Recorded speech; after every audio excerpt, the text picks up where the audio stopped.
Whoa.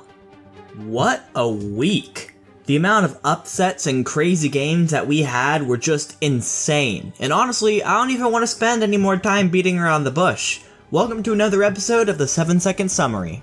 Here's how it works.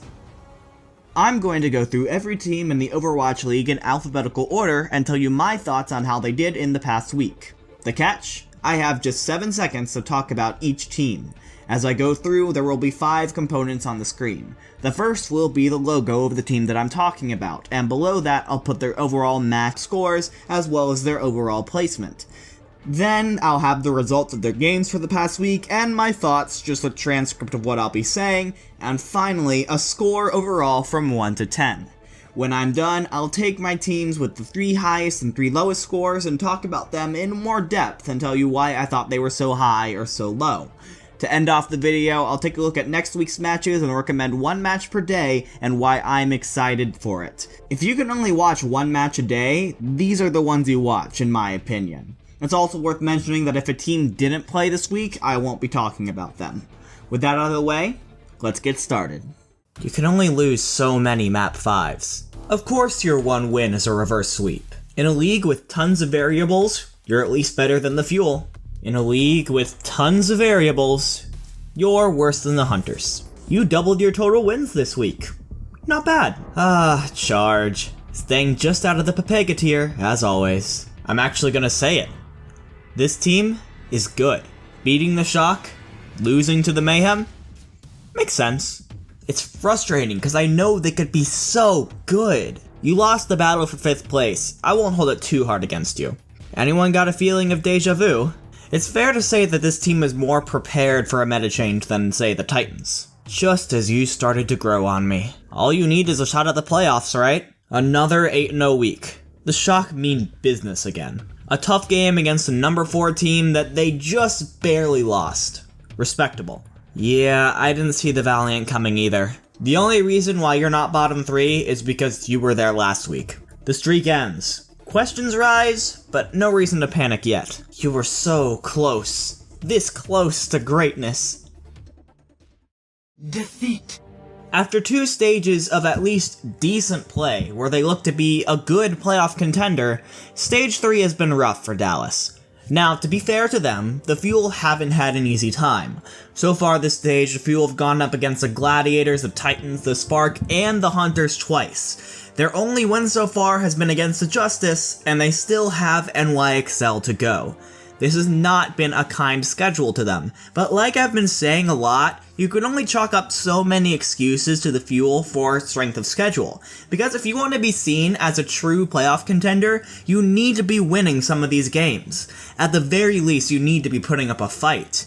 The Fuel have won 4 maps this stage, and 3 of them were against the Justice. Yeah, they haven't just been losing, they've been getting rolled. So, what's happening? From my point of view, and from a lot of people, the Fuel seem tired more than anything. OG and Unco have been subbed out, and while Churl and Harry Hook haven't been awful, it's fair to say that they were starting for a reason. I can't imagine that the Fuel would suddenly swap them out for any reason other than mental breaks, and considering some of the tweets that Taimu has put out showing his frustration with not being able to play, it just shows that there is some things going on behind the scene that are plaguing the Fuel. Whenever I watch the Fuel, they look sluggish, not quite playing together as tightly as they should be, making mistakes that we don't expect of them. I'm not going to claim that I know what's going on behind the scenes, or that I even know how they're feeling for sure, but this is what I see when I watch the Fuel. They came back from the break looking like they needed another break, and in Stage 3 you should really be stomping on the gas pedal. We're not even close to done yet. If the Fuel are already low on it, that spells deep trouble for their playoff hopes. Victory. It's been a while since I've talked about NYXL in depth on this show, and I want to use this segment to talk about how the NYXL have handled coming back from the break versus the Titans, because there's the difference in the two that I see right now. The NYXL have been one of the leaders in changing the meta, and the Titans have been followers. Look, the meta is changing. Maybe teams just had more time to experiment after the mid-season break, but we've seen a pretty decent amount of variability over the past couple of weeks, and a lot of it started when Sabioli made his return to stage in order to play Sombra. Look, when it's a team like the Uprising or the Eternal or even the Dragons who understand that they can't possibly win by playing GOATs, it's one thing. But when one of the big 3 teams in the league, one of the teams that has a legitimate chance at the championship, changes their style, that's reason to pay attention. I feel like the NYXL making this stage has legitimized this meta shift in a way. Meanwhile, the Titans were perfectly happy to keep doing what they were doing and playing GOATs. When Minsu went on to Sombra and McCree during their match against the Valiant, it wasn't because that was their game plan, it was because they were forced onto it. They were obviously uncomfortable, not just Minsu, but the rest of the team was forced to play more passively due to not having the Zarya bubbles, which they weren't used to. And you know what happened next. NYXL are the trendsetters in this case, and that's why I like what they've been doing a lot, enough to put them up with the top 3 teams today. Defeat. The Washington Justice are a team in a rut, plain and simple. They started off slow and just haven't been able to get anything going all season. This week was more of the same, but it actually hurt a little bit more this week because they were so close to taking down Spitfire. Imagine how insane that would have been to add on to our list of upsets on the week. When I'm looking at the Justice, the first thing I feel like I have to point out is the front line. In a meta where tank play is more important than any meta we've seen in a long time, Janus, Samson, and Corey are just consistently outplayed in just about every aspect of the game.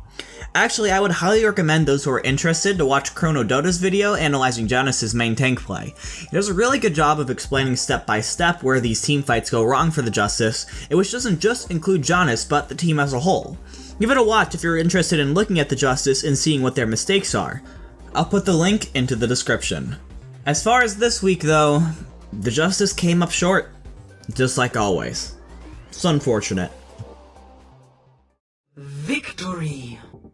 Okay, fine.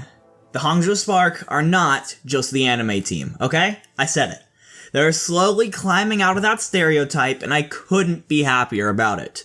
Interestingly, in contrast with some of the other teams I've talked about today, the Spark have actually shifted to commit harder to GOATs, running Adora full time instead of sharing time with Crystal like before. There's been reports about a lot of stage anxiety plaguing this team at the beginning of the season, but as the weeks have gone by and this team has become more comfortable, it's finally becoming clear why analysts rated the Spark so highly in the preseason. Gushue has been a solid main tank and a personality for this team to rally around. IDK's Lucio has quietly been one of the best in the league. Seriously, why aren't people talking about this guy more? And then while players like Godsby, Bebe, and Rhea aren't lighting up the stats sheets just yet, they're above average at least at their roles. And sometimes having a team of people who are above average and a few stars is enough. At the moment, the Spark have taken the title as the 4th best team in the eyes of most because of their consistent performances against good teams. And when you watch them play, it's not hard to see why. Defeat. Man, and you were looking so good too. The Paris Eternal came into this week with games against the Houston Outlaws and Boston Uprising. The Outlaws have looked much improved lately, but so had you. As far as the Uprising, you had beaten them already just 2 weeks ago. This should have been an easily 1-1 week at least, if not 2-0. But obviously that didn't happen. No, you lost pretty comfortably to the Outlaws and allowed yourself to get reverse swept by the Uprising. These games were absolutely winnable, and you needed to win them, not just for stage playoffs, but for overall playoffs. And now you've got a pretty good shot of falling out of it once again. So, what's going on? After some experimentation with the rosters in Stage 2, the Eternals seem to have landed on Bembest, Finzi, Danye, Nico, Cruz, and Gray. And while I could spend time yelling at these guys to pick up Spectral, let's focus on this lineup that they do have. Just like with a lot of the teams near the bottom of the standings, the biggest weakness appears to be with the front line. I mean, Cruz has been putting in work, and so has Gray, but when you think of the best main tanks in the league, do you really think of Bembest, or even LH Cloudy? Does Finzi Stiva inspire confidence in the team? I thought not. Not to mention that Soon and Shadowburn are still sitting on the bench. Now, if you think these newer players are better mechanically, that's absolutely fine. But these two players bring with them, at the very least, veteran Overwatch League leadership. And on the stage, I feel like that's something that they might need. Let's hope the Eternal can turn this around, because if they don't, in just a couple weeks, it'll be too late. Victory. Well, if last week was the week of the Outlaws, this week saw another green team take the spotlight, starting with an upset over the highly rated Dragons team before slaying the Titans themselves. How? Well, it appears that the coaching change that the Valiant made, getting rid of Moon and bringing in Packing 10, has done loads of good for team morale and cohesiveness. The team has turned into a more Western roster, as Flex Support is the only spot taken by a Korean anymore. And speaking of that spot, I am so glad to see Kareev back on Flex Support. He has been kicking butt on Ana lately, and it has been an absolute joy to see him dismantle entire attacks with one sleep dart. Their acquisitions from Mayhem Academy have also integrated into the roster surprisingly quickly, and Fact Fiction is slowly but surely inserting himself back into the discussion for Team USA with his incredible main tank play so far, while Shax has come in and established himself as a solid hit scan, mostly on Sombra. But more than anything, I've seen a shift in mentalities within this team. They're banding around Fact in a way that I've never seen them do with Fate this season, and they're showing more willingness to play to their strengths. Seeing Agility's Pharah again? That was so nice. The Valiant may have just turned over a new leaf. Now, I may have said that about the Outlaws last season, but I have a good feeling about this one. The Valiant still have a tough road to climb and to even sneak into the top 12 for the play-in bracket. But looking the Titans in the eyes and living to tell the tale, this team isn't afraid of anything anymore. On Thursday, I would recommend that you watch the LA Valiant versus the Hangzhou Spark, my number 1 and number 2 teams this week. The Spark have solidified their status above the rest of the pack, but the Valiant have taken down an opponent that they never could. Will they meet a similar fate? On Friday, go with the Outlaws versus the Justice, because if Mayhem versus the Outlaws is any indication, there isn't no telling what's gonna happen, and that intrigues me. On Saturday, I'll go with the Boston Uprising versus the Philadelphia Fusion. Two teams that met in last season's semifinal meet again, both reeling in the public eye and needing a game to get back on track. Finally, on Sunday, the London Spitfire versus the San Francisco Shock is looking like a heavyweight brawl, and could very easily become the match of the week. Thank you so much for watching this video. I appreciate every one of you who watched us to the end. What did you think about last week, and what are you looking forward to for this week? Let me know in the comments. As always, if you like this video and you want to see more, leave a like and subscribe. I make Overwatch League and competitive Overwatch content, and I would just be ecstatic if you would take some time out of your day to watch them.